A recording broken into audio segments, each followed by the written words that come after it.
and sports with Brad Dalton. Fancy cars, huge houses, the rewards for those working in a multi-billion-dollar industry, all paid for by you. Investigators with the U.S. Justice Department say high-profile credit card thieves can make millions of dollars a year. It's even big business for thieves in North Florida and South Georgia. And all the thieves need is this, and getting this and using it is a lot easier than you may think.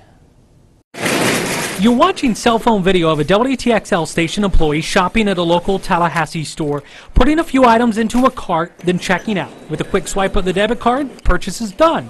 At another store now, same thing, a few items purchased with the same debit card. And once more, with another employee now making purchases at yet a third store with the same debit card. Between the three stores, about $70 in purchases. But here's the thing, the debit card our employees were using to make all these purchases, it's not theirs. And with all the stores we visited, they never needed a PIN code and they were never asked for ID. It's one of the biggest things that we work. Detective Dave Teams is with the Leon County Sheriff's Office. He says credit card theft is a big problem for law enforcement in our area.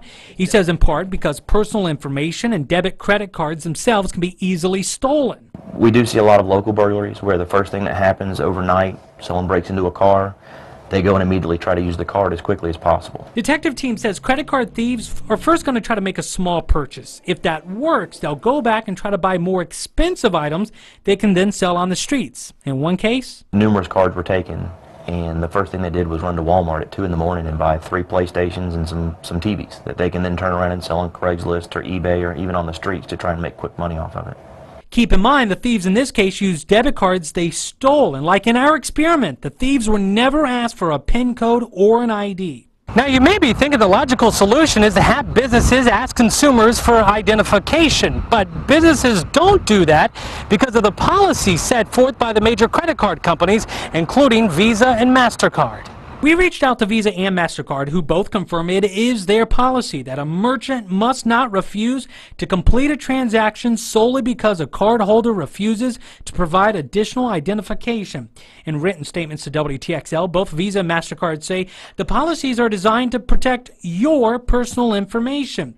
Both companies also adding that should your card ever be stolen, you'd be protected from charges. But ultimately, you may still end up paying the price for credit card fraud. Yeah, we all lose. John Fleming is Director of Communications for Florida Retail Association, a trade organization that represents small and large retailers in Florida. Depending on where the fraud occurs, the loss is going to occur at the bank level, it could at the card issuing level. In the worst cases, the merchant is going to have to eat the cost if they're not able to challenge the transaction. So ultimately, the consumer pays. Fleming says retailers are working with law enforcement to try to keep an eye on credit card theft and find ways to cut down on it. One way businesses can do that, he says, is compare customer signatures.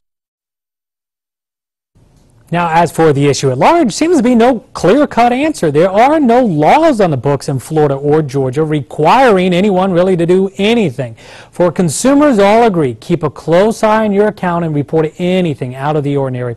If you are the victim of credit card fraud, you can find resources to help you from the Leon County Sheriff's Office. We've posted that along with statements from the stores we visited up on our website, WTXL.tv. Cass?